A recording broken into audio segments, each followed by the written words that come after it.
right, good evening, everybody. My name is Laura Monti. I grew up in Waterbury. I went to Waterbury Public Schools until high school. Then I was lucky enough to go to Taft. I teach science now at Taft, and I am the co-director of GLI. Hi, and I'm Baba Frew, and I also teach at Taft, and I have been at Taft for 30 years now, which is a long time. I teach Spanish, and I work in the GSS department, and I'm the GLI co-director with Laura. All right, well, we hope you've been able to enjoy some of the refreshments that were provided by the Waterbury Pals Culinary Program outside. If not, there should be some when you leave. The presentations that you're about to hear represent the culmination of almost 2 years of hard work on the part of these 21 young people. The Global Leadership Institute is part of a public-private partnership between Waterbury Public Schools and Taft School.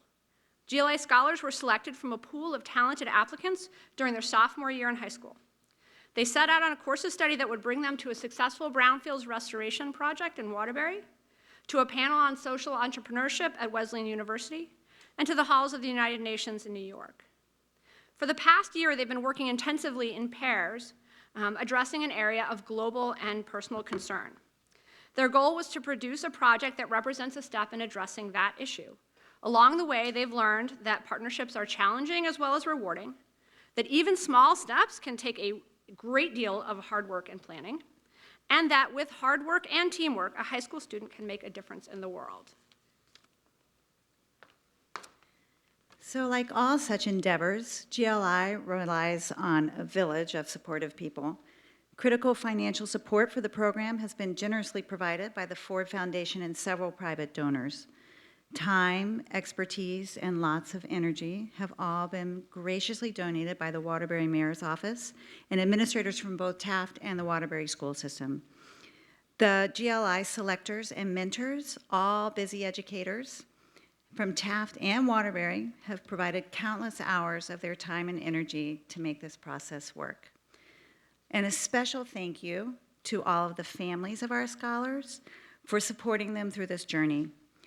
And of course to all of you, each of you, for coming tonight to share in the accomplishments of these fabulous young people. And now on to the important part. So we're starting out with a presentation by Megan Sung and Sarah Bell-Vilford.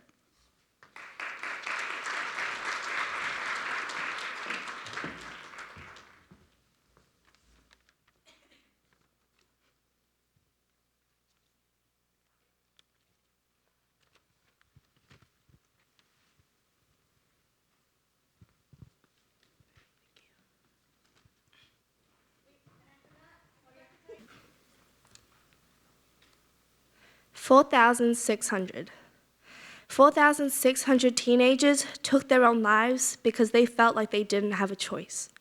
4,600 people left their friends and family behind. 4,600 teenagers will never get to grow up and live the life that they were supposed to live. Together, we took 4,600 steps to remember those who had been taken too soon. My name is Megan. And my name is Sarah Ball. And we are here to fight the stigma. As partners, we have worked to address the negative stereotypes and misinformation surrounding mental illness. Our personal experiences with this problem have inspired us to research and create a project centered on fighting the stigma. My experience with the mental illness started when I was in middle school. While I myself did not have any serious mental health problems, my friends did. They struggled with depression and anxiety, and oftentimes I was there to help them when they needed it most. Of course, I had problems when I was in middle school too. I was a teenage girl going through puberty. Of course.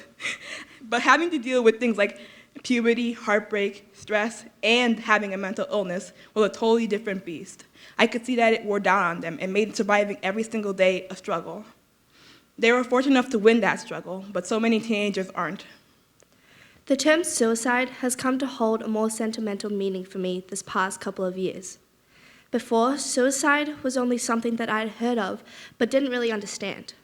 However, over the summer, a close friend of mine, Damon, took his own life at the age of 16. Over the past 2 years, within the boarding school community, we've had 2 students take their lives, Amelia from Kent and Daniel from Andover. Though I cannot speak for Amelia and Daniel, I know that Damon was always smiling and would find joy in every single aspect of life. He would brighten every single room that he walked into through his big smile and his heart for helping others. So it came as a complete shock to the entire community that Damon felt so trapped and helpless that he would jump in front of a train during peak hour. It is because of Damon, Amelia, Daniel, and students just like them that we have dedicated our project to fighting the stigma. According to the National Alliance on Mental Health, 20% of youth are living with or have lived with a mental illness, and there are even more who have not been diagnosed because they are afraid of being judged or ignored. Schools don't talk about mental health enough, and there's a tendency in our society for kids to joke about these issues.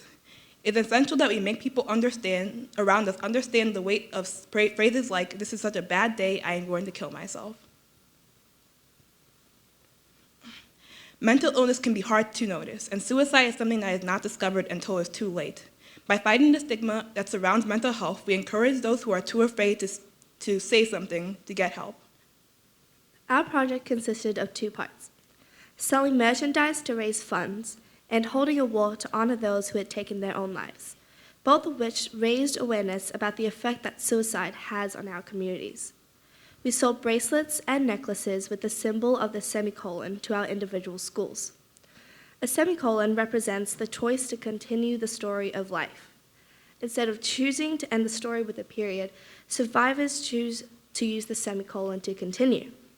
We believe that this is a very important symbol for our project because it represents the choice to persevere even when it feels like nothing is going your way. The second part of our project was the Fight the Stigma walk that we held in Veterans Memorial Park on April 8th of Sunday. For the walk, we decided to correspond a number of teenage suicides recorded in 2017 to a number of walks that we took that day. In the end, we took 4,600 steps, 2.2 miles, and 4 laps around the park. We did this to remember those who have taken their lives and to support those who are still fighting against mental illness today. The colors of our walk were yellow, blue, and white. Blue for the universal color of depression, the leading mental illness, yellow for the Yellow Ribbon Foundation, the foundation we're donating our money to, and white as a symbol of hope that one day we will prevent suicide. In the end, we raised a total of $263, which will all be donated to the Yellow Ribbon Foundation, a foundation dedicated to making mental health and suicide prevention resources accessible to everyone. We felt a strong connection to this foundation as they were specifically targeting youth and teenagers, and we believe that our funds will go towards making sure that everyone has a way to access the necessary resources that will both fight the stigma surrounding mental illnesses and take steps towards suicide prevention. Although this project was initially made possible through GLI, we want this to be something that is continued, even after we both graduate. In order to stop from this cycle of mental illness that has already taken too many lives, we must continue to play our part in fighting this battle. We would really like to thank Ms. Monty, Mrs. Frew, our mentors, and everyone involved for giving us this opportunity to create something that is so important to us and to our communities. We would also like to thank everyone who has given us the necessary resources to fund this project, and to everyone who has been part of this amazing experience, who have taken the time to join us to fight the stigma. Thank you.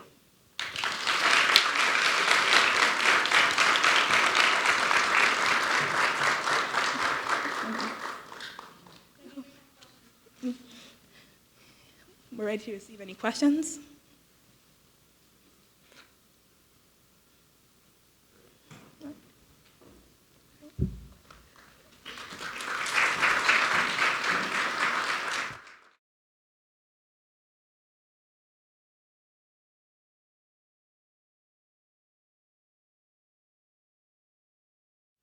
Hello, my name is Julianne Stolfi, and I attend the Waterbury Arts Magnet School. My GLI project focuses on diversity and substance abuse prevention in the Waterbury Public Schools and the Taft School. Unfortunately, my partner was unable to continue the program. He wanted to focus on preventing the stigma surrounding drug use. I wanted to focus on diversity and cultural awareness. We struggled to find a way to mend the 2 topics. Eventually, the 2 of us successfully decided on a single direction that incorporated both of our interests. In my GLI project, I plan on implementing a substance abuse program into the Taft School to provide students with an educational background on drugs to avoid any future stigma. In return, I've employed the World Fest, a multicultural event from Taft, to WAMS, so students can have a better understanding and appreciation for cultural differences. The two diverse topics encompass the core value of GLI.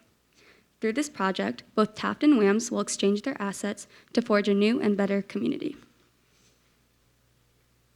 My interest in bringing attention to the stigma surrounding drug use arose after learning of the widespread drug abuse in Switzerland. Nearly 30,000 drug addicts resided in Zurich's Platzspitz Park, dubbed Needle Park. Time noted in a 2009 article that permanent state-funded heroin clinics would be set up across the country to treat the most heavily addicted people. I began to ask myself, why? I then realized the correlation between Switzerland and the United States. A surplus of money is used to combat the use of illicit drugs in both countries. Between 2013 and 2016 alone, American taxpayers spent roughly $327 billion on drug control efforts. Although I am currently unable to end the drug epidemic in the United States or Switzerland, I do have the power to aid my local community. The Waterbury Public Schools implemented a mandatory substance abuse program for all high school students in the 1990s. The curriculum is similar to a no-cost program created by the Drug Enforcement Administration and Discovery Education that I am in the process of implementing into the Taft School. Operation Prevention consists of step-by-step online PowerPoints accessible to students and teachers ranging from kindergarten to 12th grade. The course begins at a minimal 4 days and can be extended into a school year. I personally believe the program has assisted in educating Waterbury Public School students, my peers, and myself alike.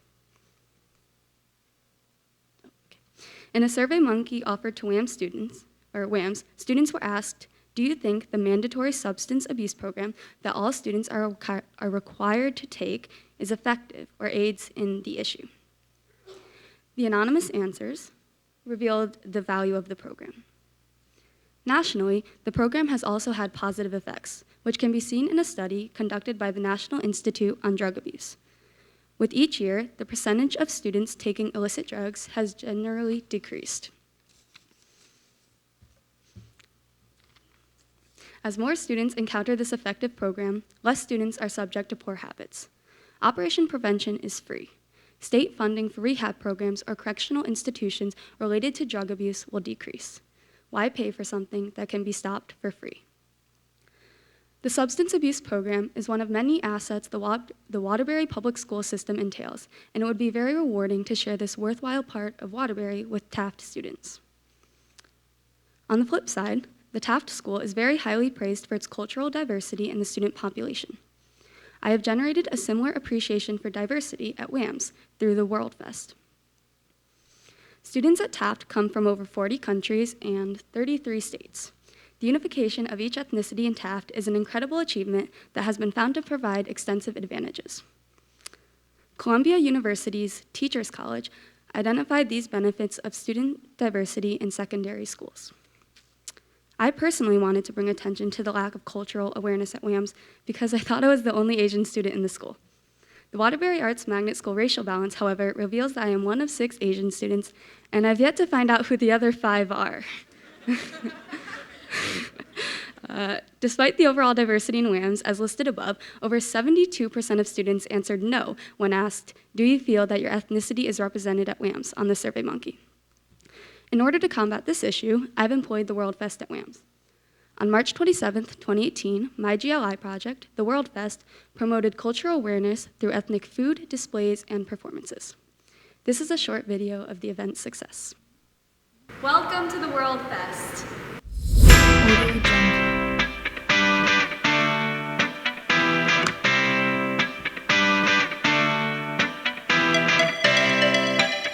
Italian, Puerto Rican, African American, Portuguese, Ecuadorian, Guyanese, part of the Indian culture.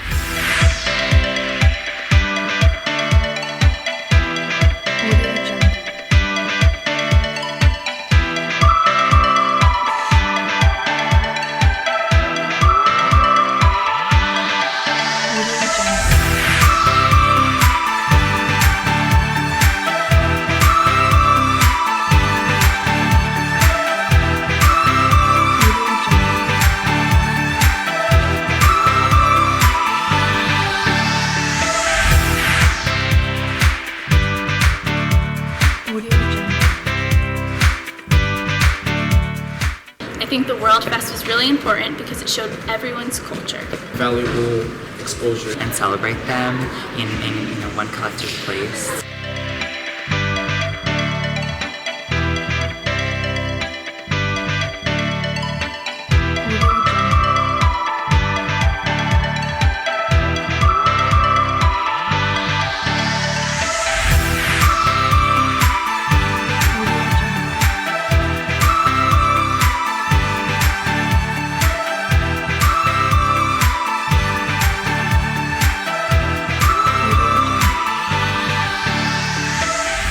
I believe that everyone should be proud of who they are, no matter what they are.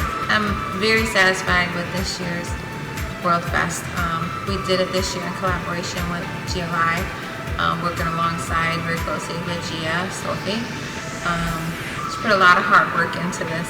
It was a success. We had a positive response from the people that came to participate, and I look forward to working with Gia and GLI again next year if possible.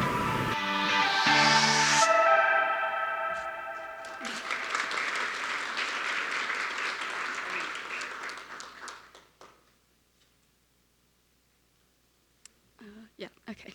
So in the same, following the World Fest, in the same SurveyMonkey, students at WAMS were asked, that's cool.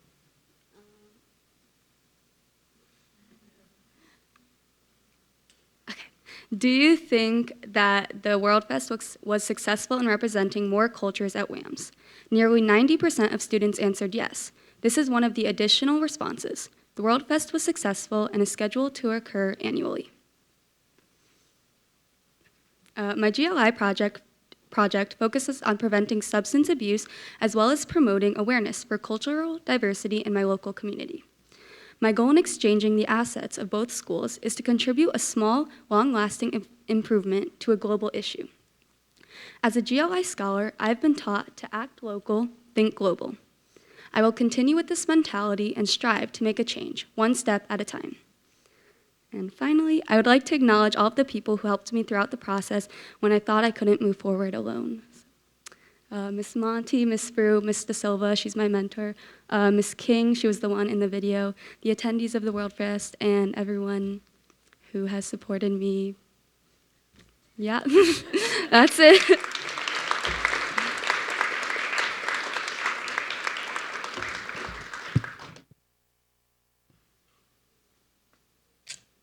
Any questions?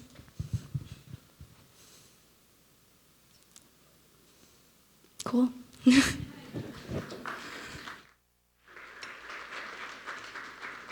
Thank you.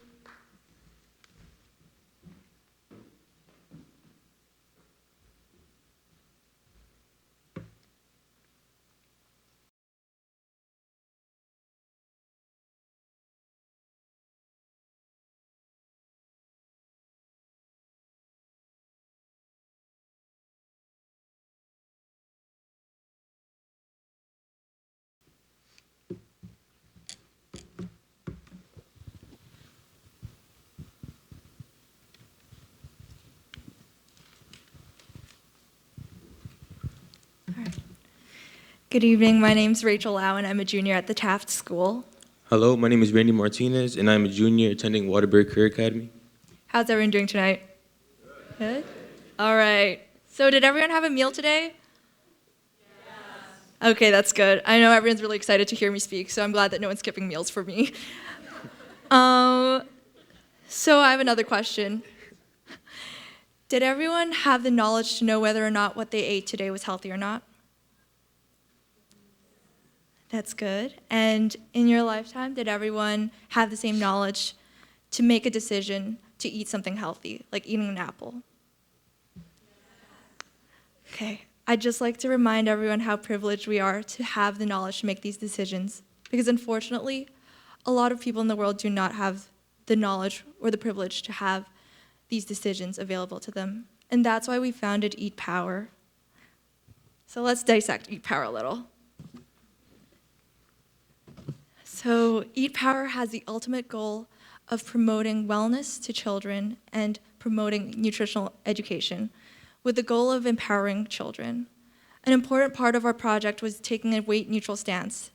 to promoting such things, because there's no body type or shape for how healthy is supposed to look like. It's more about how children feel and how empowered they feel after making good and healthy food choices. So why eat power? Well, 7.3% of children in just the United States experience at least one unmet health care need. This is a significant problem because it is known to be associated with poor health This is a significant problem because it is known to be associated with poor health outcomes that will happen as many of these children grow older, such as type 2 diabetes, hypertension, and coronary heart disease. To prevent these alarming health issues, we believe that expanding the knowledge a child has on the importance of nutrition can go a long way. It could teach the kids about how an unhealthy diet can be hazardous to them, and hopefully that influences them to add more healthy foods to their diet, such as fruits and vegetables.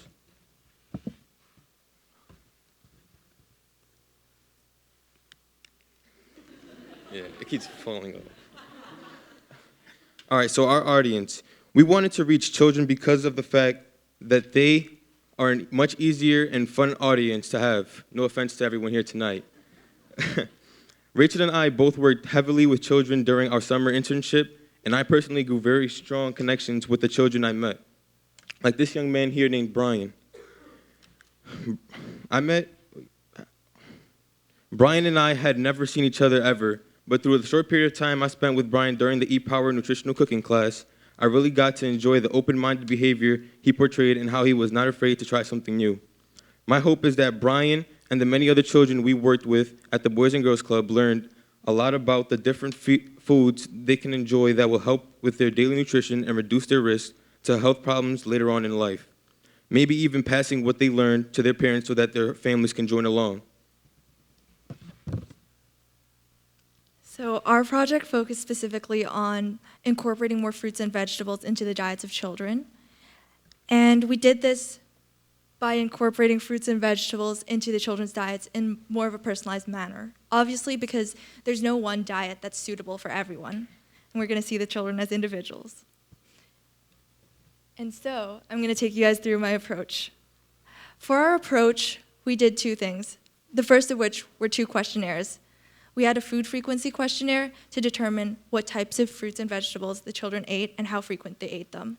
And the food frequency questionnaires were then assessed against the USDA recommended food and vegetable intake. And the second questionnaire we did was a daily habits questionnaire, which allowed us to make our personalized diets tailored to what the children like to eat and what they were used to eating. From our questionnaires, we were able to come up with 3 categories against the USDA recommended guidelines for eating fruits and vegetables. The first of which were for children who ate 50% or above of the recommended fruits and vegetables. And the second category was for children who ate around 50% of the recommended fruits and vegetables.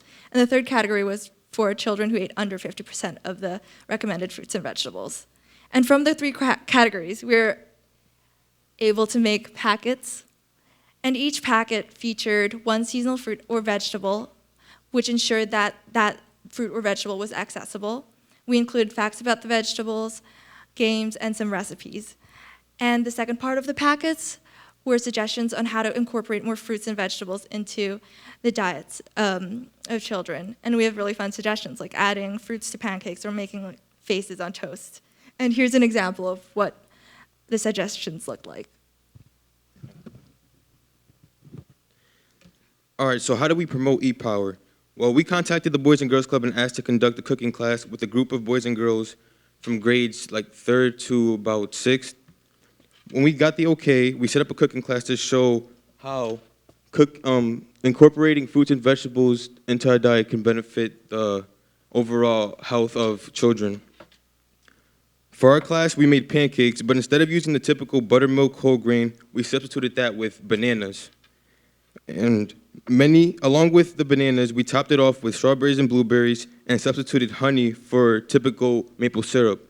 We did this to show that you can enjoy a healthy breakfast without using all the sugary, artificial stuff that people tend to use on a daily.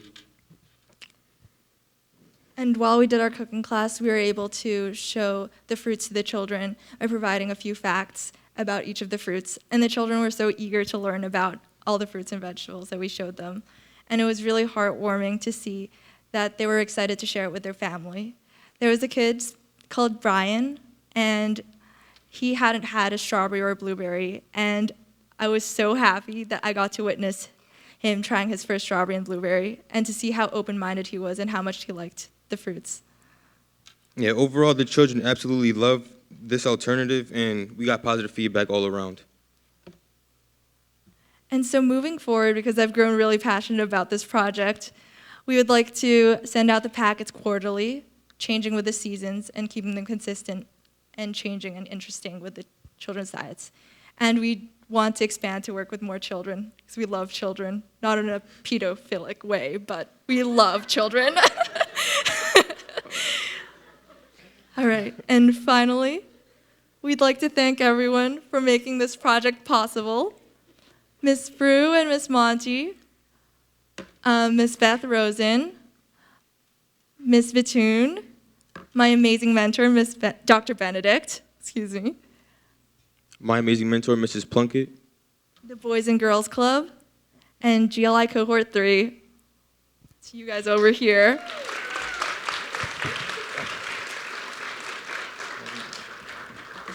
Thank you. Any questions?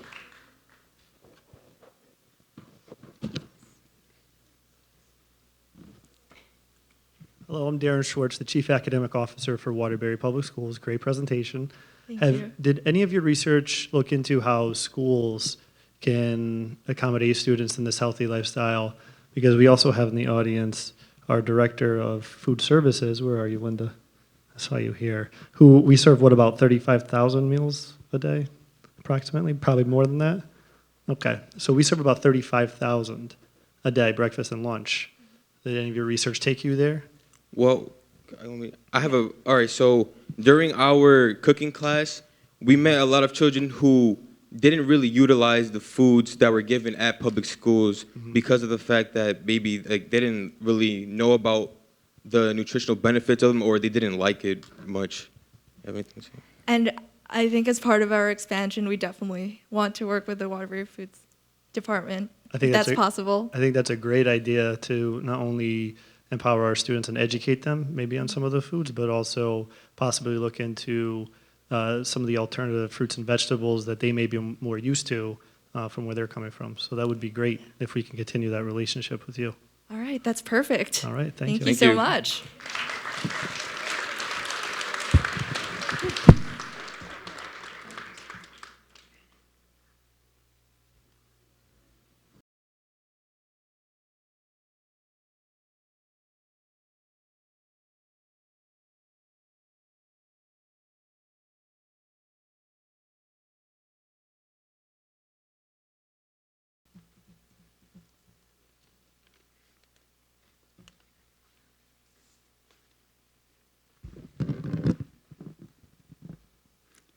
Hello, everyone.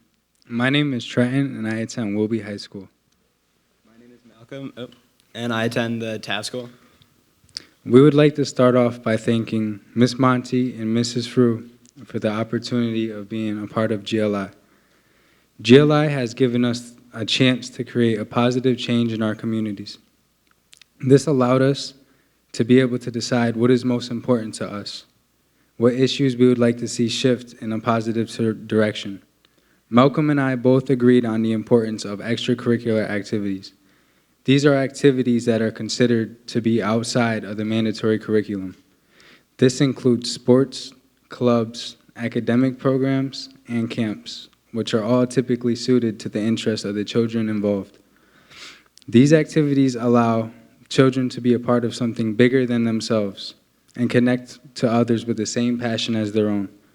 This often shows the importance of dedication, hard work, determination, and the importance of working with others. I personally have participated in these types of programs, from academics to clubs and sports, starting with youth football in the 2nd grade.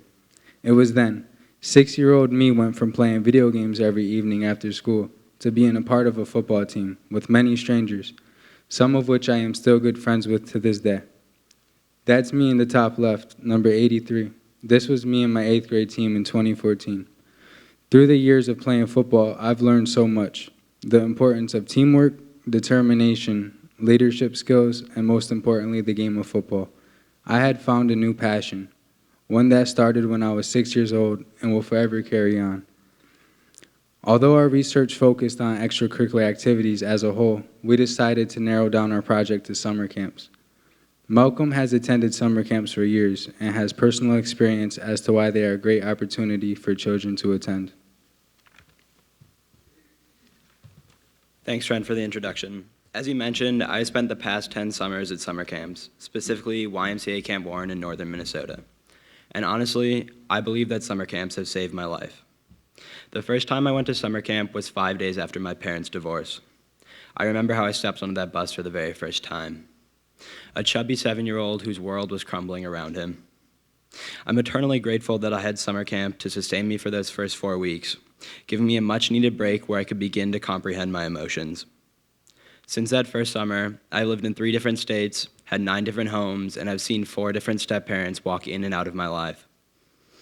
And I've had little stability besides camp.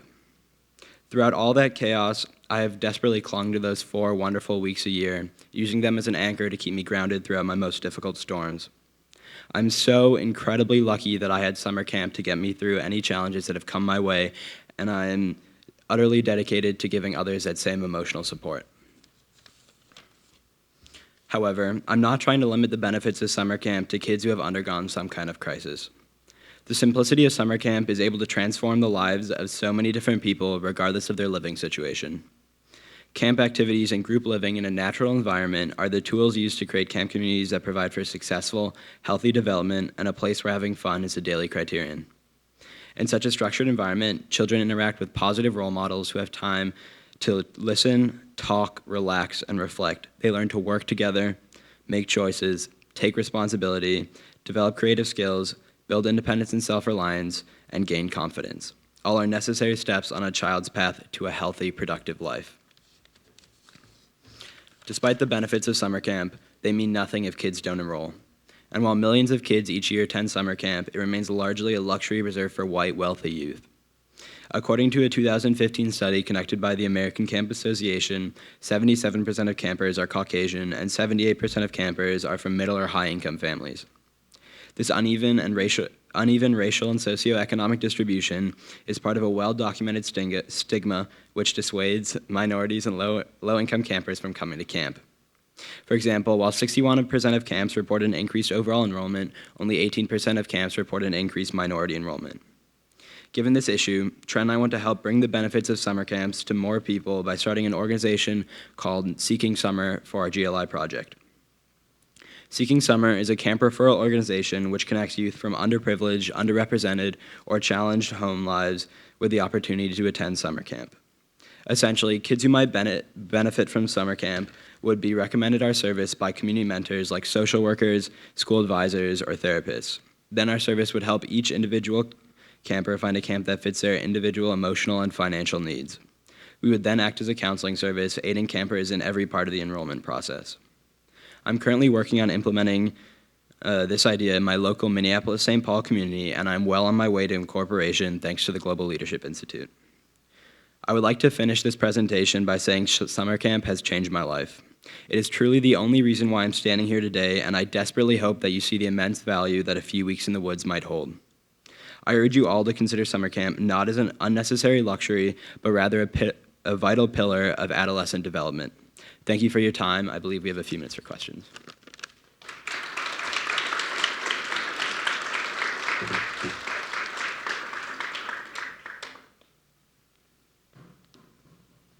Thank you.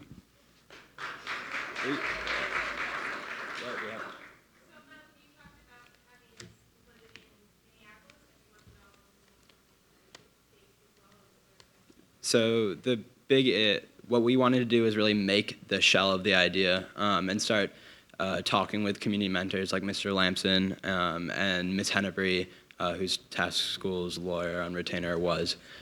So we really just got the details and planned that. And because it's so difficult to establish and get 501c3 status, I really wanted to make sure I could establish firm roots in Minneapolis, so that's why most of the project is happening in Minneapolis in the coming time. Thank you.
$64,000 deaths in 2016 were the fault of drug overdoses.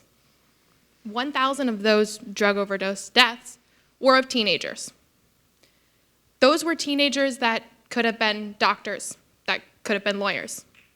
But more importantly, those are teenagers who could have been my friends, and your children, and your nieces and nephews. Hi, I'm Julia Dawson, and I'm a junior at the Taft School. And hi, I'm Daria Demerel. I am a junior at Kennedy High School. And our GLI project focuses on substance abuse and its correlation to mental health in adolescence. So although Dee Dee and I come from very different places, different ethnicities, different experiences, we both have a family member that was susceptible to substance abuse. So in pondering our topic, we thought we would both focus on this shared experience. My brother's story started in his senior year of high school when he fell into a period of depression, and he turned to substances as a result. My brother's story is a little bit different. So my brother, when he was 16 years old, so the same age that I am now, started dabbling in drugs and eventually became addicted. Now, 10 years later, and he has yet to pull himself out of that dark place. But we are really trying to prevent people like my brother and like her brother from ever trying something like that again. And Julia is going to start by telling us about more so the facts about, why kids are susceptible to drugs and preventative ways against that. So just a bit of background. The brain develops from the back end to the front end. So the last part of the brain to develop is the judgment sector, which controls your decisions, your emotions, and that is why adolescents are known for making impulse decisions. So we have more evidence and more research to show that it is more likely that an adolescent will try to experiment in substances. A bit of background on drugs and alcohol themselves. They are known for their neurotransmitter called dopamine, which is known for relieving pressures and outside stress with a temporary feeling of pleasure and excitement. And this neurotransmitter is what is addictive in substances. And adolescents specifically have trouble bouncing back from these substances as they are in the midst of their development. The brain takes up to 25 years to develop. So as teenagers, we are in the middle of our growth. And when we experiment with substances, we have a harder time coming back from that or not turning to it again. So in our research, we learned there are 3 chief substances. That is nicotine, which is found in cigarettes, and e-cigarettes, which is a big revolution of our generation, alcohol, and marijuana. Now, as Dee Dee was saying earlier, we know that we cannot stop addicts from becoming addicts, nor can we stop the distribution of alcohol and drugs in our schools, regardless of how that occurs, but we can attack the root causes. So we researched what these root causes were, and the 5 chief reasons had to do with basically self-esteem, to fit in, to feel good, to feel better, to do better, and to experiment. So we realized that 4 out of 5 of these reasons for substance abuse revolved around how someone was feeling about themselves, how they were experiencing depression, anxiety, or stress in their environments. Now, for our solution, we decided that to attack these root causes, we would have to find a more tangible sort of approach. So we researched the benefits of coloring books, and that is adult coloring books, teenage coloring books, not just 4-year-old coloring books. And there was a lot of research done on art therapy and how coloring can be a huge benefit to your mental health. A research project done in 2015, according to CNN, showed that a huge amount of people showed less stress levels after using a coloring book. So Dee Dee is going to talk about our project, which is called Cure Coloring. So in trying to figure out what our call to action would be for this project, we looked toward Julia's mother, who gave us the really, really great idea to use art therapy. If you guys can be nostalgic and take a minute to think about your younger selves and how you would resort to a coloring book or you would resort to some type of art form to kind of relieve your emotions or take some time for yourself. And we pretty much fall off of that as humans as we get older. You know, art is kind of pushed to the side.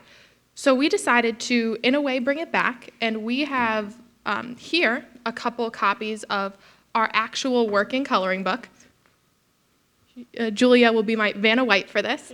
So we looked toward our own students of Kennedy and of Taft to draw pictures for us of anything that they want to, and we personally asked them, you know, do you deal with any mental health issues that are directly related to substance abuse? You know, do you deal with any substance abuse directly or indirectly? And a lot of them answered yes. I particularly wrote an article while Julia kind of surveyed her school, and we'd collected about 10 photos that the students have written, and on the back of each photo is their story, you know, how they've dealt with it, what they wanted to talk about. We have an accumulation of poems or of regular stories, very detailed to very cryptic.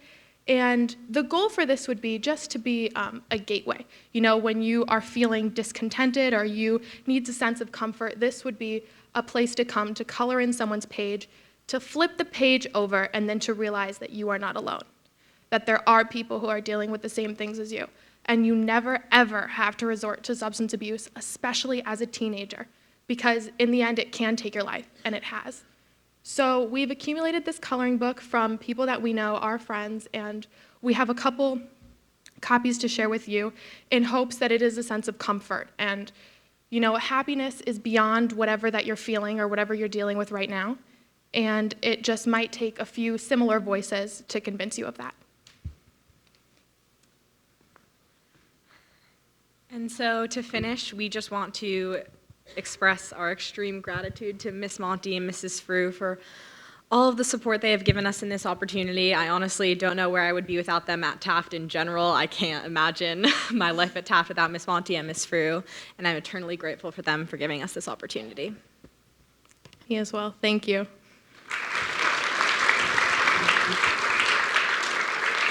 Are there any questions before we move on? Okay. No, to be transparent, we just got these recently. The printed versions. Yes, we had made them recently. We do have a PDF version that we are in the process of making and that will be available. I've got in contact with the woman who also runs our Eagle Flyer newspaper, and she allowed me to put a link onto the John F. Kennedy website, as well as write an article. I have written an article, but I will be writing another one about the paper, and the PDF version will be printable for the Kennedy and or the Taft students to utilize. Thank you. I got your card.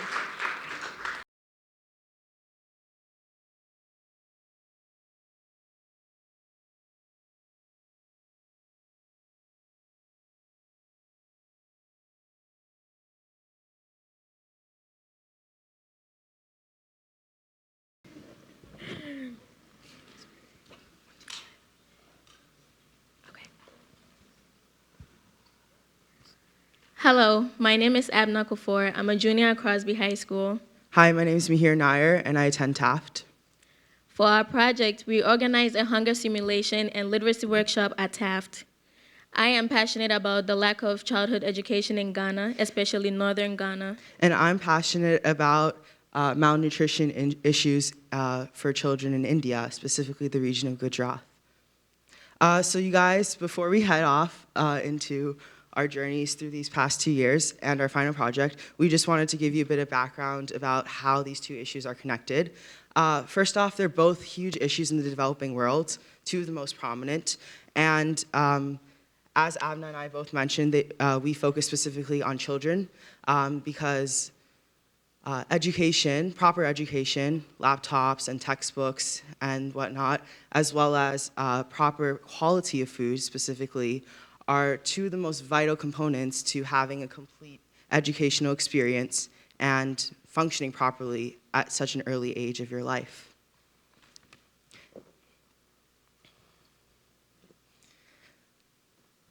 $795 million people go to bed on an empty stomach, according to the World Food Program of the United Nations.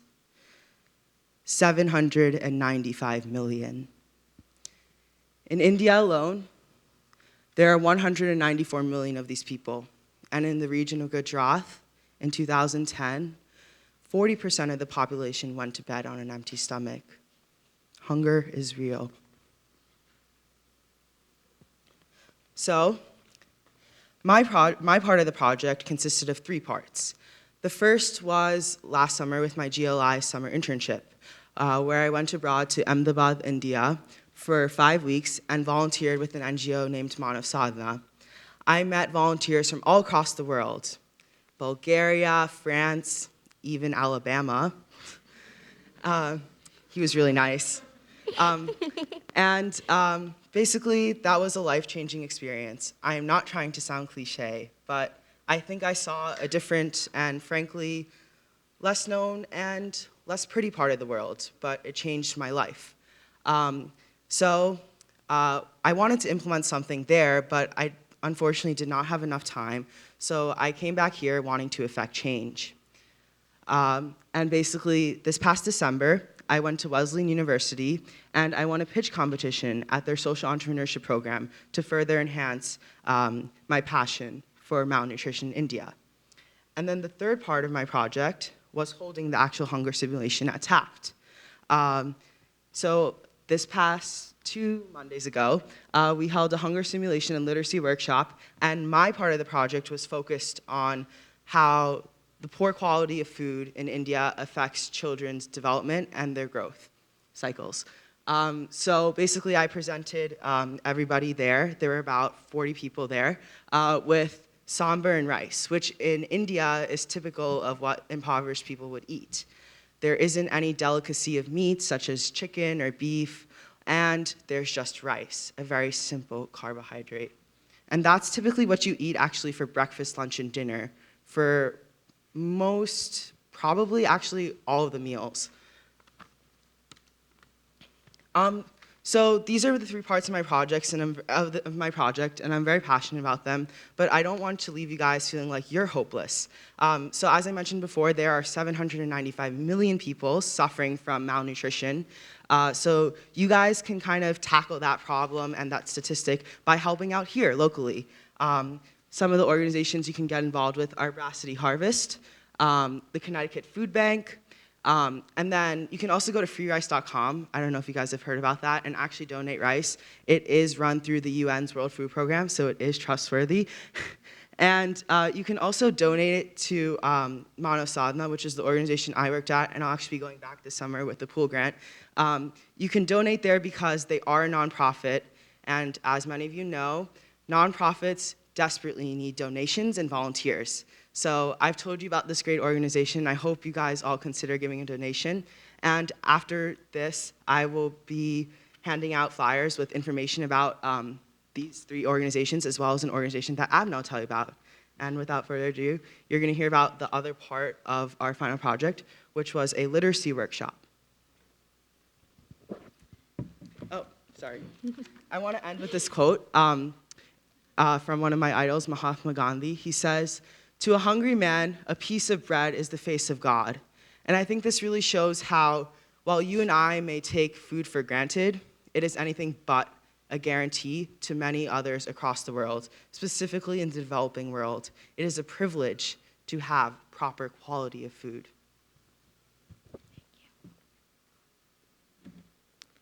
I was born and raised in Ghana, which is located in West Africa.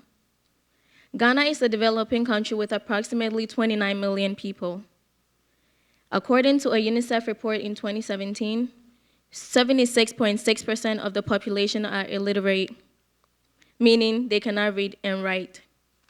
To determine if someone is illiterate, they must fill a test administered in their tribal language where the person is asked to speak or write about a statement about his or her daily life.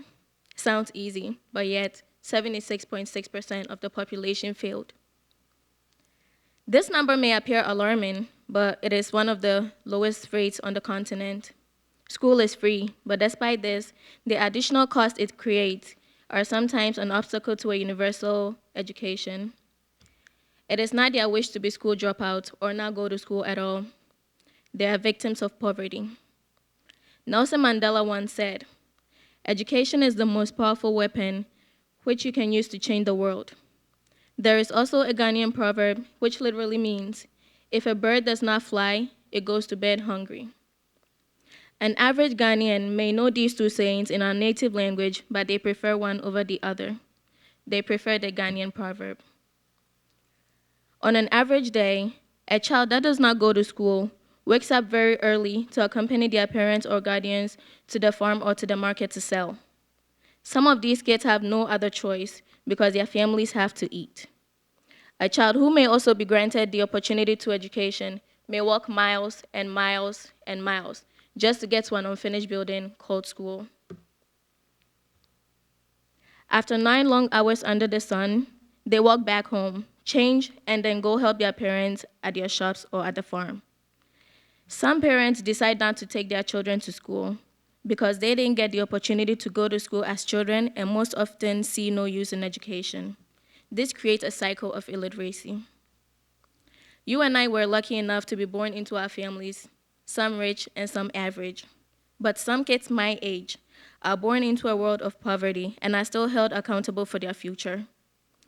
As a young female with 100% Ghanaian blood running through my veins, I believe these kids are treated unfairly. And no, this is not a matter of how unfair life is, because there are solutions. For my project, I decided to team up with the Young Achievers Foundation, a nonprofit organization founded by Mr. Ferdinand Quayson. The Young Achievers Foundation organizes literary workshops every year in Ghana to inform students about the opportunities out there that can help them fund for their college tuition, either in Ghana or in colleges abroad. Their goal is to assist the students interested in writing essays and applying for scholarships. Mihir and I are both ambassadors of the Young Achievers Foundation. The Young Achievers Foundation, Mr. Quayson is doing his very best, but of course, this is not a job for one man alone. The Young Achievers Foundation Ghana is in need of donators. Donations may be in the form of SAT books or laptops, which will be distributed to those students interested. Donations may also be made in the form of money to help transport the students from Ghana to abroad. I also held a literacy workshop at Taft during an event organized mostly by my partner Mihir. Taft students cooperated in discussions and were eager to learn more about Ghana and India. My goal for tonight was not to embarrass my country, but to help my brothers and sisters who are thirsty for education. And also, happy World Book Day. Please donate a book. Thank you.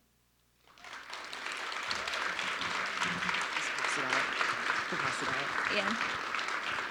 Okay, so we'll be taking questions, and just so you guys know, I have $200 and I'm looking to invest it somewhere, perhaps with the Waterbury Food Department, because it does include my interest and part of Abna's interest. And also we'll be handing out these flyers right now, so any questions? Come on up. Okay. All right. Thank you.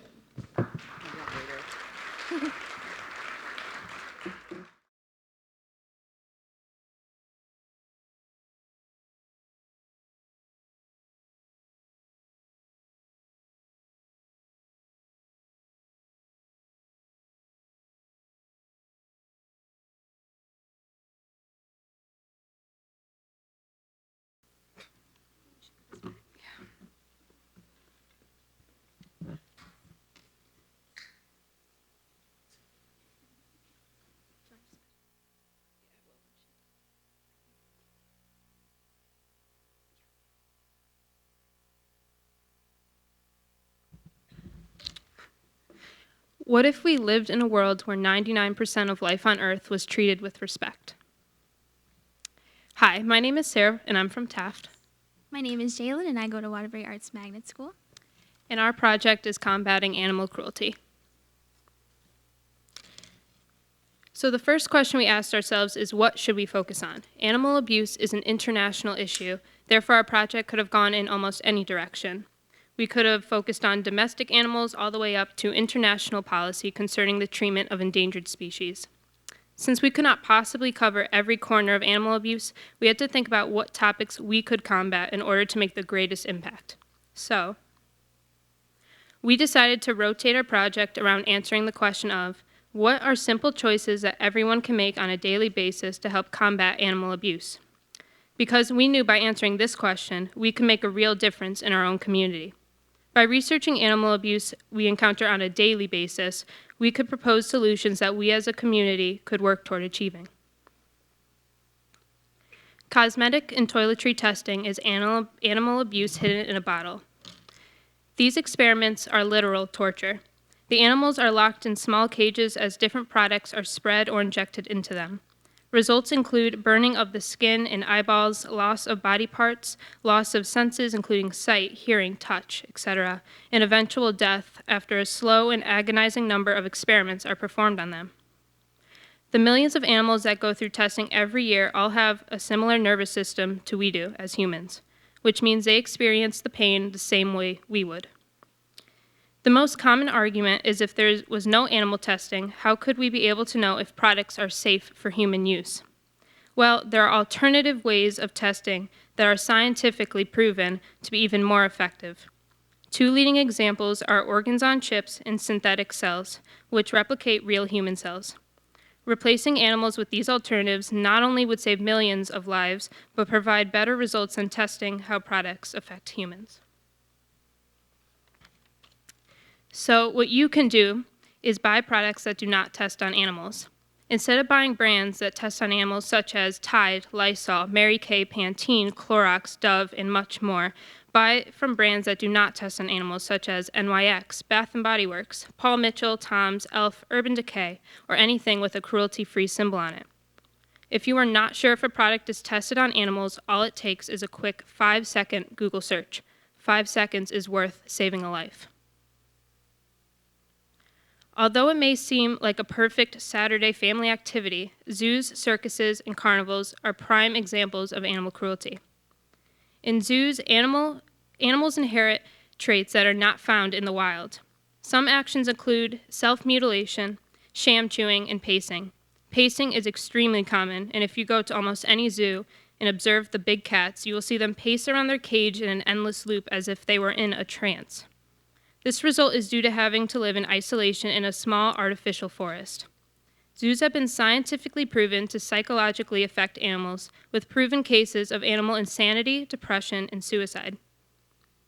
Circuses and carnivals are even worse, because unlike zoos, they make absolutely no effort to replicate the wild environment. Rather, they torture the animals, tightly stuff them in a cage like sardines, and bring them out for a small period of time with a muzzle on their mouth or chains around their legs to do tricks for our entertainment. Zoos, carnivals, and circuses all have been proven to both physically and psychologically abuse animals. If you want to see animals, try to see them in their natural environment, being who they naturally are. If you are set on going to a zoo, find one that takes in permanently injured animals, has a rehabilitation program, large enclosures, and overall takes steps to making animal happiness and healthiness their #1 priority.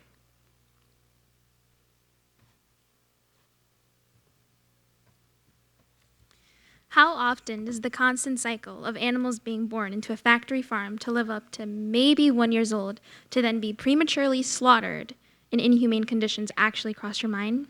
Probably never. But it's important, and here's why. The lives, or lack thereof, these animals have a direct impact on our lives. The concentration animal feeding operations explains that, once upon a time, humane farms firmly believed that the better you treat your animals, the better the quality of the product. This practice is called good husbandry. Unfortunately, this practice is quite rare anymore in factory farm industries. As we know, the demand for food in our country has staggered as the population continues to grow. The main concern is how soon can we get food on the shelves, not how healthy is this food for myself or my family. Staples in our diet like meat, dairy, and veggies are chemically altered to last longer and be available faster. Not that I'm trying to push my beliefs onto you, I'm just trying to say that there are other options.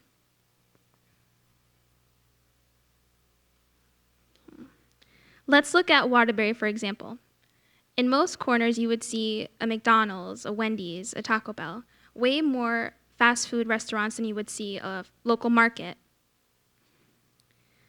For every 50 grams of processed meat every day, the risk of diabetes and numerous cancers increases by 18%. This is one of many scary statistics. For our physical project, Sarah and I decided to hold a vegan date night dinner at Taft. We were able to present our research on animal mistreatment while feeding students a healthy vegan dinner.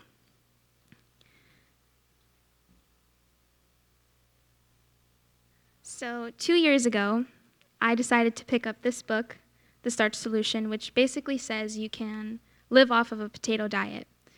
I decided to try this. It was successful for 2 months. All I did was eat potatoes, mashed potatoes, so it was a fail because I found no creative ways to make it. One hungry day after school, I smelt Mom's pork chops, and it was over.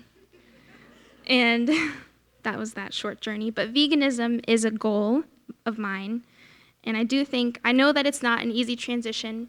Fortunately, that is not the only route that you can take. Eating organically is one step you can take to make sure you are putting good things into your body. To end things off, just be conscious of what you put into your body, and if you are extra nice, you'll think of the animals too. Thank you.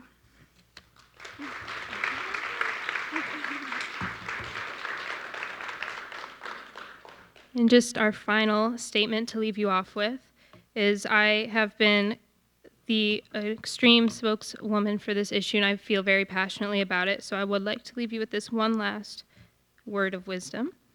So, animals cannot talk. So we must be their voice. Jalen.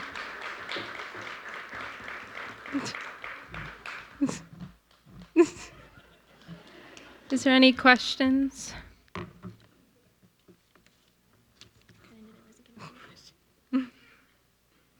Thanks.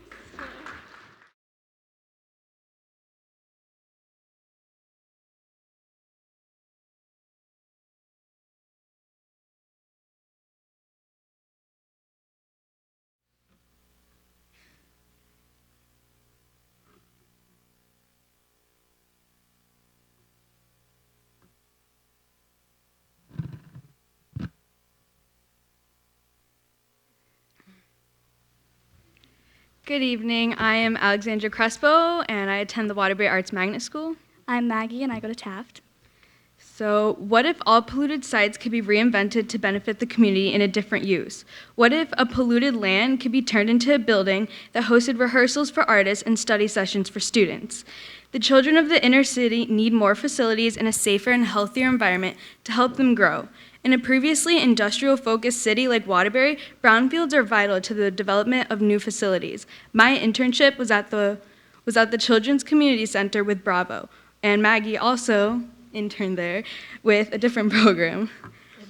I was able to help kids from grades 2nd to 8th learn new instruments. The organization provided an area that cared for children during days of summer where they had no place to go. This experience allowed me to understand that recreational facilities are vital to a community. Reinventing hazardous land is a solution to creating more community-based resources.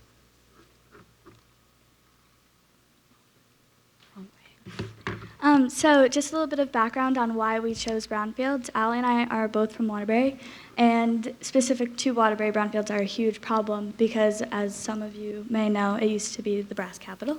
So back when brass factories were the biggest industry, they used to just dispose of their waste just by dumping it into the ground, which at the time they may not have known, but over time has been proved to be very hazardous. So first off, because it's not an issue that many people know about, especially if you're not from Waterbury, brownfields are abandoned properties that were once used for industrial purposes and potentially contain hazardous pollutants. And they can't be redeveloped without being properly cleaned. So our goal for our overall project is that we created a cleanup day at Hamilton Park on April 15th, despite brisk and winter-like weather. Our goal is to create awareness for the issue of brownfields in Waterbury. We wanted people to realize that they can make an impact in their own community. Educating and exposing more adults and students to a littered environment resulted in people becoming more knowledgeable of how to help with local funding for reinventing abandoned areas. The goal is to make the Waterbury community more aware of the local brownfield issue. So just a little bit more about the cleanup process. It's in partnership with the EPA, and it essentially comes down to funding. So it's a 3-step process, the first being acquisition, the most difficult but most important. Acquisition is the sale of the site to a suitable developer. And then after that comes remediation, which is basically the evaluation of the site. And with that, you come up with a plan to clean it. So questions that are asked include what type of soil is on the site, what pollutants are on the site, and from that you'll find out how long it will take and how much money you need to clean it. And then after that comes redevelopment, in which social, economic, legal benefits can all be realized. So, yeah. So for merchandise, which you can actually buy after this because we're still selling, we decided that it would be kind of a clever idea to make bracelets out of brass buttons to symbolize the brownfields that are in Waterbury left over from the brass industry. And we're also wearing them because Yes. they're fashionable. Yes, they're great. You should buy them. They're only $5. So we also designed t-shirts, and Maggie and I agreed that we wanted to best represent Waterbury and what it represented.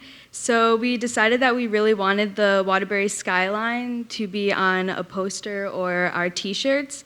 So because the clock tower is the first thing you think of when you drive into Waterbury, and it's on everything. So yeah, you can also buy these after for $20, and we're raising money to donate to. So the Waterbury Development Agency, specifically the Brownfield Remediation Department, so our profits will go there because, like I said before, brownfield remediation essentially comes down to funding. It's a really hard and difficult process. So you should definitely buy a shirt or a bracelet because we made the bracelets. So our overall purpose for our cleanup was we didn't want to just sell merchandise to only raise money, but we wanted to spread the importance of the necessity to clean brownfields in order to create a more healthy and prosperous community.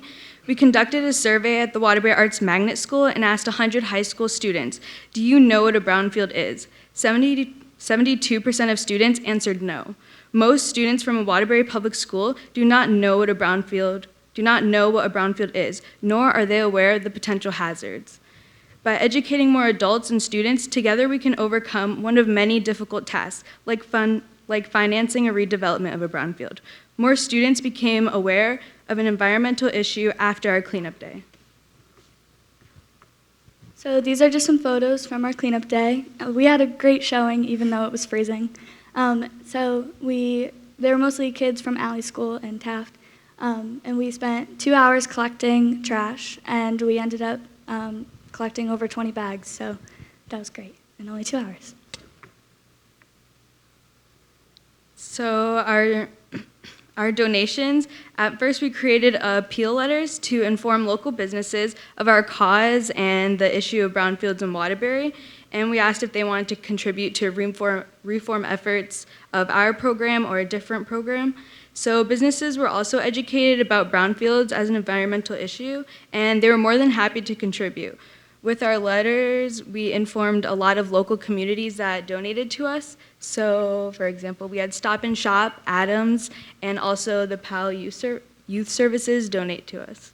And it really meant a lot to us that PAL donated because they were once a brownfield site. So it was really great that they helped us out. And they're here tonight, so you should thank them. Yeah, and then so, So like I said before, these are the results. And we really wanted to do a cleanup day because we thought it was symbolic of what we were trying to accomplish with our project, but obviously it's very hazardous to clean a real brownfield, and we're 16, so we cannot do that. But so we thought that this was the next best thing. So yeah, we were pretty successful, I would say. Oh, and these are some quotes from students who attended. So we had a lot of good feedback. One of my friends, Gianna, stopped me while we were picking up trash at Hamilton Park, and she was just blown away by how much litter that she passes every day, but she never stops to think about, oh, maybe I should pick this up, or it's like affecting my everyday life. So this was one small way students were able to make a big difference in their local community. And we hope that seeing these quotes up on the slide will inspire all of you to take part in some environmental initiative in the future. So like I said before, all profits that we are raising, so far we have made almost $500, and you should definitely help us out and buy more after. And like I said, it's going to the Waterbury Development Agency, specifically the Brownfield Remediation Department. So we just wanted to thank Ms. Frew and Ms. Monty. We also wanted to thank our mentors. Mine is Ms. Borkin. Thank you so much for helping me with our project. I wanted to thank my history teacher, Mr. Andrish, even though he couldn't make it tonight, and my brother, Ricky, for helping us with the design of the shirt and our posters. And we also wanted to thank Mark Lombardo. He works for the Parks Department, and he really was super helpful in putting together a cleanup day. We also wanted to thank PAL for helping us accomplish our cleanup day. Thank you. Thank you.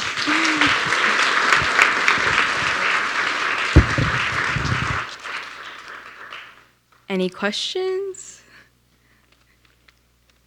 Okay. Thank you.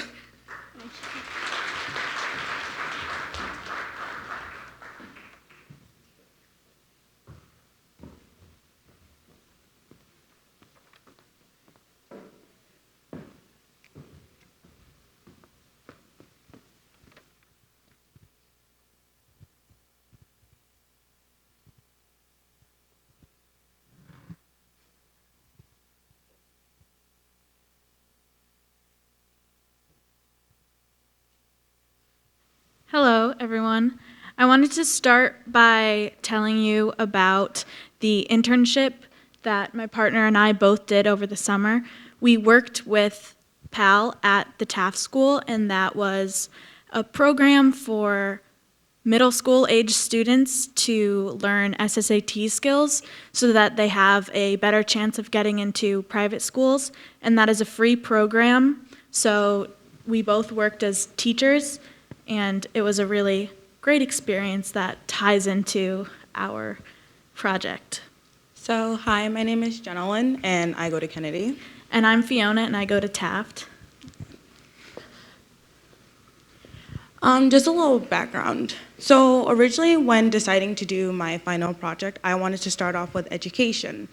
And my partner Fiona wanted to do on mental illness. And as we know, they're completely two different topics.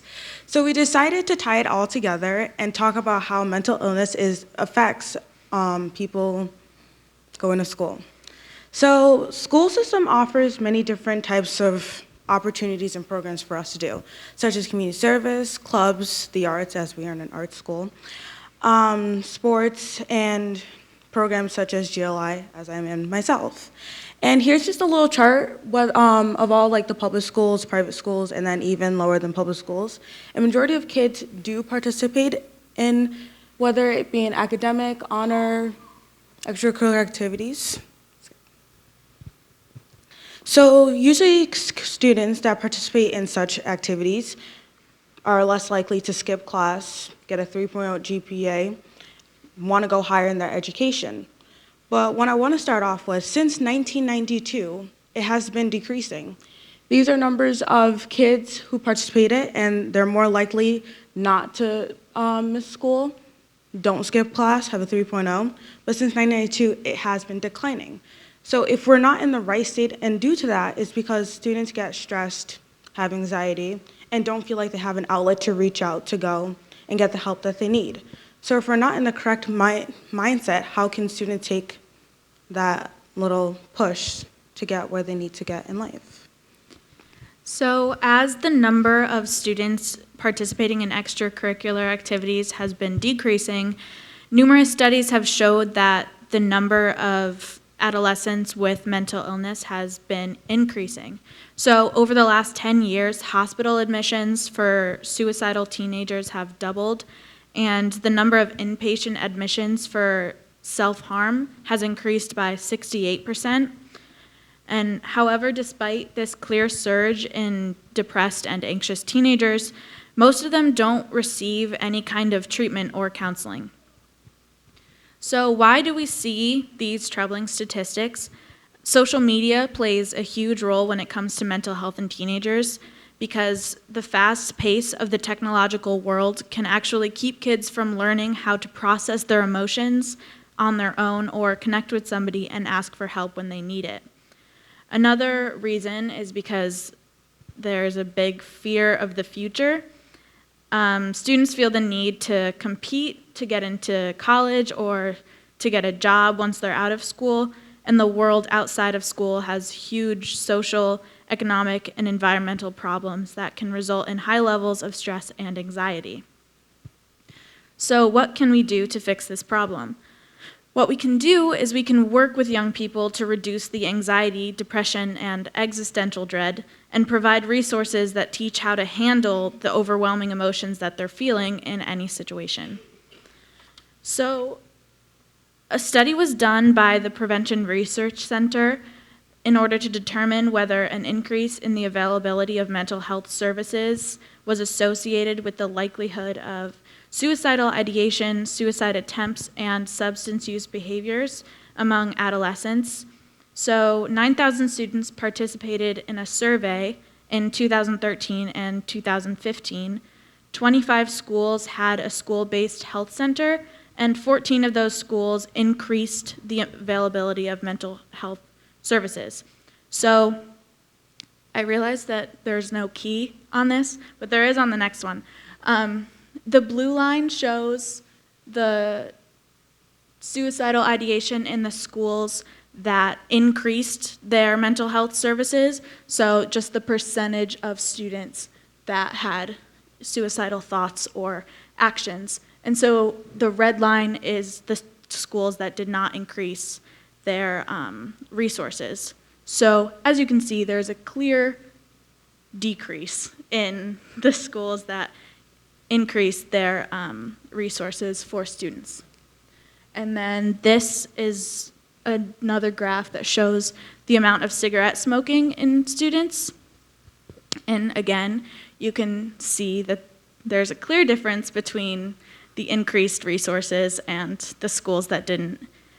And there were more data points that you guys can look at online that are really helpful, but I didn't want to take up too much time. And they have a lot to do with marijuana use and prescription drug use when not prescribed by a doctor. So for our project, so Taft offers this club called Active Minds, where basically is our project. It's an outlet for students to talk about how they feel, how the anxiety gets to them, and get the help that they need.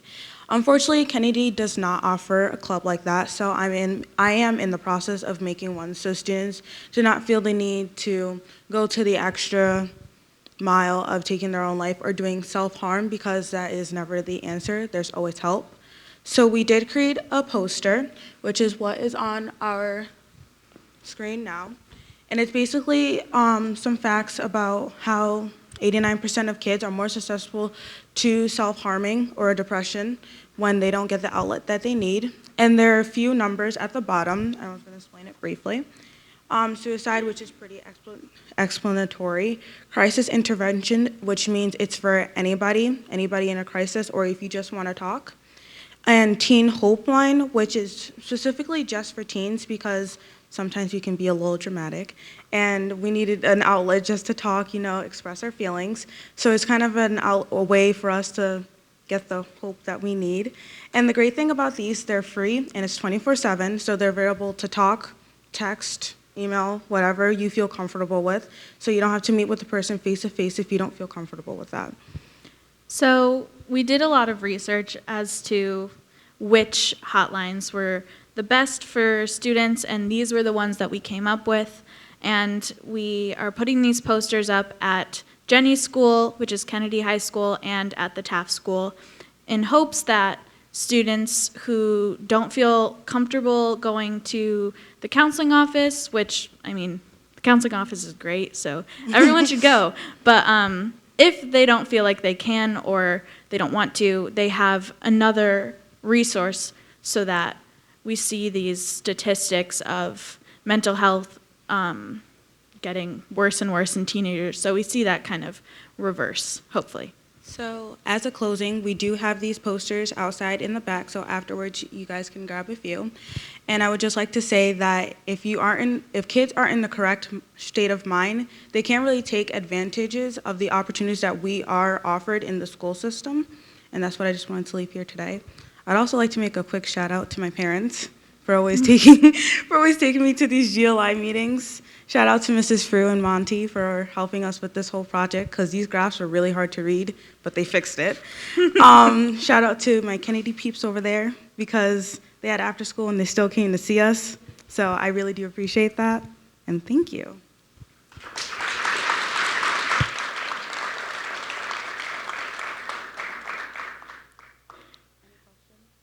Questions?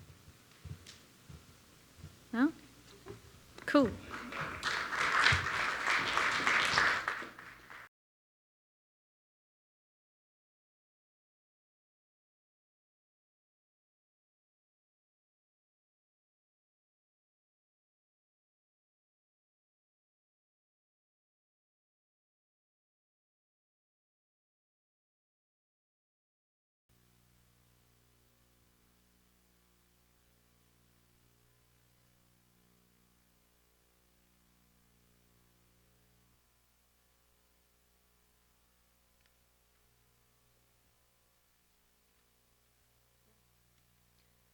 Hi, I'm Maggie Whittemore, and I go to the Taft School. And my name is Asia Destiny Riley. I'm a junior at WCA, which is Waterbury Career Academy High School. And I'm a trailblazer, I'm a leader, and I'm a voice to those without one. And I'm that person because of youth organizations such as the Boys and Girls Club, Waterbury Youth Services, the YMCA, et cetera, et cetera. So Maggie and I chose to be partners. Some were paired up, but Maggie and I chose to be partners because we have very similar internships, summer internships, and very similar research projects, which were on after-school programs.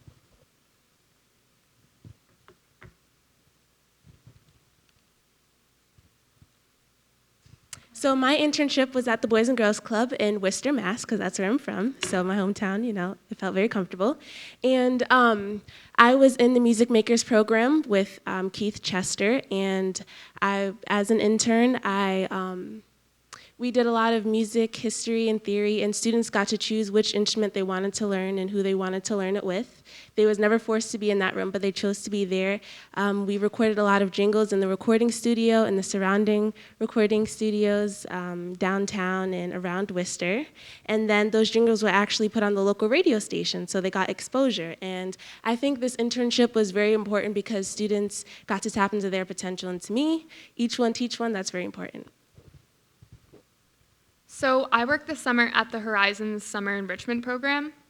which helps provide educational opportunities to students of financially disadvantaged backgrounds.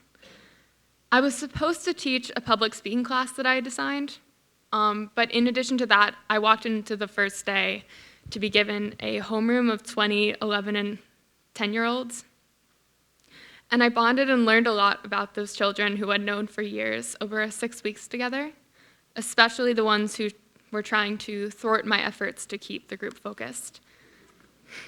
I, as well as anyone who's been around children, know sometimes kids act out for attention or out of boredom, but I hadn't experienced before or understood fully what it was like to wait and worry that when they left the camp, they would always have adults in their lives who would have the time and resources to support them through when they would inevitably have to face the consequences for acting out.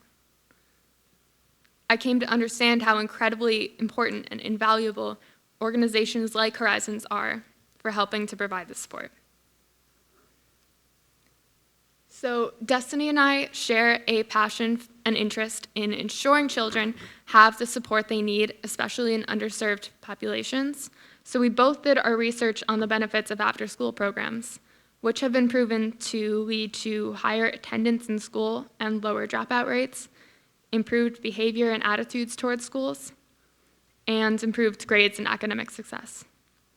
So for our project, what we decided to target to support these programs came from a narrative that we've heard repeatedly, which is that often families know these programs are out there, but they do not have all of the information about methods of enrollment or about scholarships to actually access them.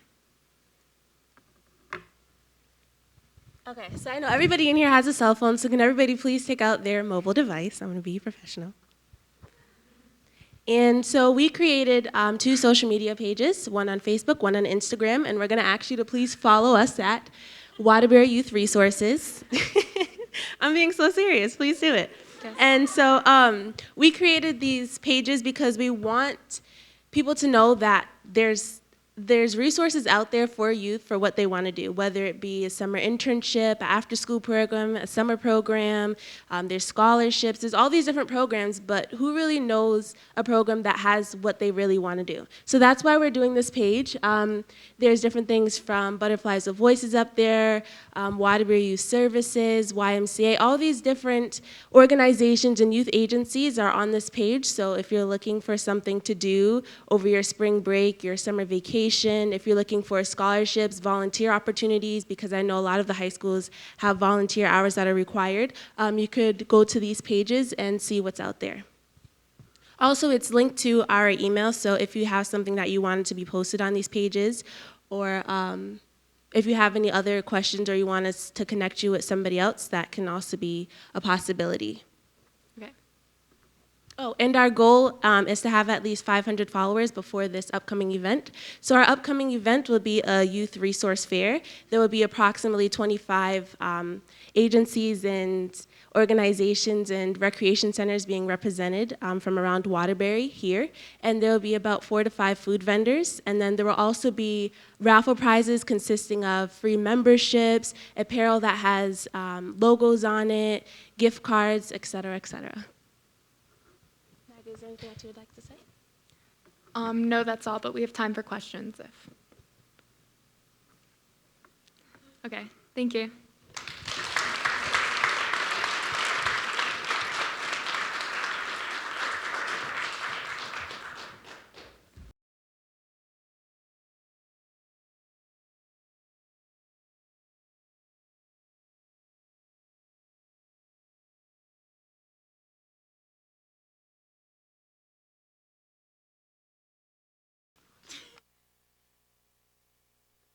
Hi, I'm Julia Ordway. I'm a junior at the Taft School. And I'm Liba Mughal, and I'm a junior at Wilby High School. Once a month, we have meetings for GLI. Whenever we do, I end up being the last person standing outside of WAMS waiting for someone to pick me up. Whenever that happens, I call my mom, and I tell her the same thing every single time. No matter what happens, don't hang up until I see the car. It's funny because I'm 16 years old, and every single day I keep thinking about the best way for me to avoid being a victim of sexual assault or rape. We've made it in our culture this thing that every single girl needs to know when she's growing up so that she never has to become a victim, because if she is, then it's her fault and not the person who did it to her. When I was 13 years old, I read an article where a bunch of convicted rapists were asked questions on what they looked for in a victim. And they said that whenever they're looking into the street and they see women, they try to find someone who doesn't have anything in their hands, like an umbrella, because an umbrella can be used as a weapon, and they don't want that. They don't want the victims to fight them. So now, 3 years later, whenever I'm holding an umbrella, I still feel safer because I think of that every single time. In October, the Me Too movement spread around Hollywood, and it led to this wide research into the sexual assault, rape, and just the harassment that women face constantly on a daily basis. It was discovered that 54% of American women report receiving unwanted and inappropriate sexual advances, and 95% of these women said that this behavior usually goes unpunished. The movement has, for the first time, led to widespread discussion about the best way for sufferers of sexual assault or harassment to stop what is happening to them at work. Earlier this month, I talked to Time to Exile, which is a local organization that does a setup for survivors of sexual assault and rape to come and vent out their feelings by designing a t-shirt where they can write and draw whatever they feel like. I tried to do a similar setup at Wilby High School, but unfortunately I was not able to get the word out, and I did not have enough people to show up. That being said, because I couldn't bore people there with some very important stats on sexual assault and rape, I'm going to do it to all of you, and you are all going to be my unwilling audience. So, this was released by the Enliven Project in December 2012, because because whenever someone talks about sexual assault or rape, one of the more common arguments is, what about the people who are falsely accused? So, out of 1,000 rapists, only 2 are falsely accused, and out of them, 10 are jailed. Every 98 seconds, an American is sexually assaulted. On average, every single year, there are 321,500 victims of sexual assault and rape in just the US. I can't imagine how much higher the number is in third world countries. Girls ages 12 to 34 are at the highest risk of being sexually assaulted or raped. Okay. So those aged 65 and older are 92% less likely to be raped than 12 to 24-year-olds, and 83% less likely than 25 to 49-year-olds. And as of 1988, an estimated 17.7 million American women had been victims of attempted or completed rape. That was 30 years ago. The number has only grown since then. Female ages 16 to 19 are 4 times more likely than the general population to be victims of rape, attempted rape, or sexual assault. Women ages 18 to 24 who are college students are 3 times more likely than women in general to experience sexual violence, and females of the same age who are not enrolled in college are 4 times more likely. And now my partner Julia is going to talk to you more about campus assault and high school education. As I approach college, I'm often reminded of the very unnerving reality of sexual assault on college campuses. As we have said, sexual assault is extremely common, yet too many Americans are unaware of both consent and assault in general. What we teach high schoolers about sex, consent, and assault in high school directly affects the hookup culture in college. Many U.S. states still teach abstinence as the best way to avoid being sexually assaulted, which, rather than educating adolescents about consent, it teaches them that sexual assault is a choice and perpetuates the myth that victims are to blame for what happens to them. Teaching about sexual assault and consent is extremely important in high school, and that is what inspired me to turn that idea into a project. I was also inspired by my best friend's older sister, Amanda, who, after experiencing her own sexual assault, came forward and created a nonprofit to support other survivors. Her bravery and dedication after going through something so traumatic and unfair left me wanting to do something myself. My sister, when hearing about Amanda, explained how many of her friends also had their own experiences of sexual assault and harassment in college. For me, sexual assault always seemed like a distant idea, not a possible reality. However, I've learned more and more how many individuals it affects and the necessity of awareness and education to prevent it. For our project, I created a movie about a sexual assault in high school. The movie follows 2 couples, one showing what a healthy relationship should look like, and the other a non-consensual event which happens more commonly than it should. In the hopes of spreading both awareness and educating others on this very important issue, I had a showing of the movie at Taft, followed by a discussion after. I have a small clip of the movie to present to you now.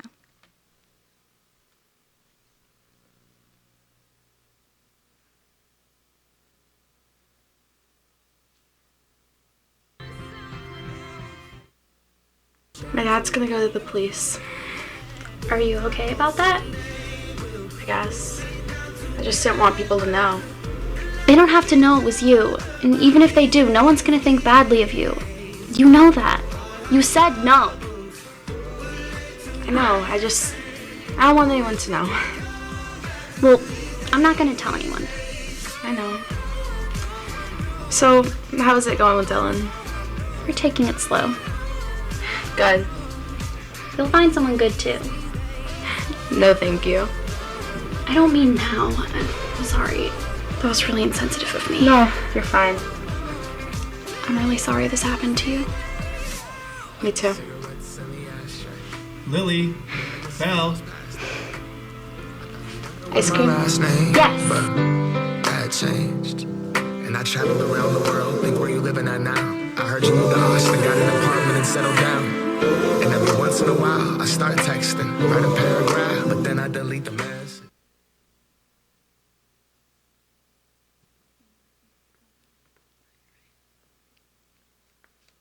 So we were hoping to have business cards today that would have this very, very short link that would link you to the full movie today, but unfortunately, I caused a lot of problems and we were not able to have that. So if you would like to take a moment and take a picture of this slide so that you can have this link, and that way you can review the full 25-minute video.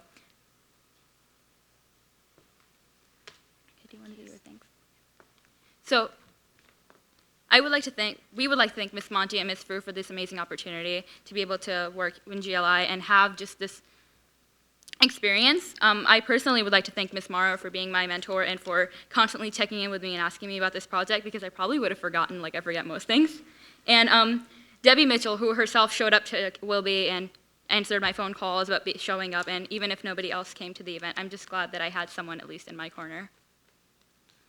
I would like to thank Ms. Gray for all of her help in supporting me and leading the discussion that we had at Taft, and also Ms. Monty and Mrs. Frew for this amazing opportunity, and all of you guys for everything you've done, and I'm going to miss you guys. Thank you.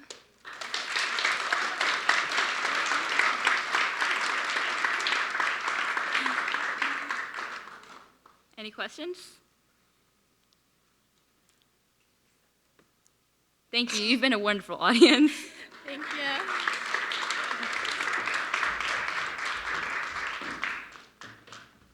So thank you, guys. I hope if you do have any more questions, you can probably address them to these guys outside afterwards, and continue to eat and drink that great food prepared by Pal for us. But really, I want to thank you guys. I hope you're all like, yes, we're done. But you have been amazing to work with.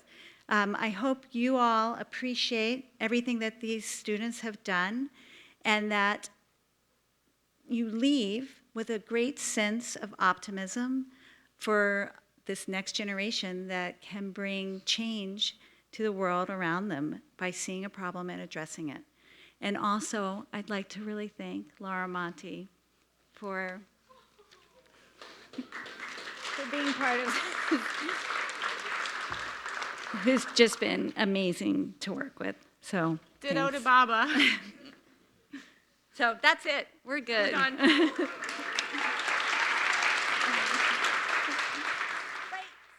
I want you guys up here for a photograph. So could, if all scholars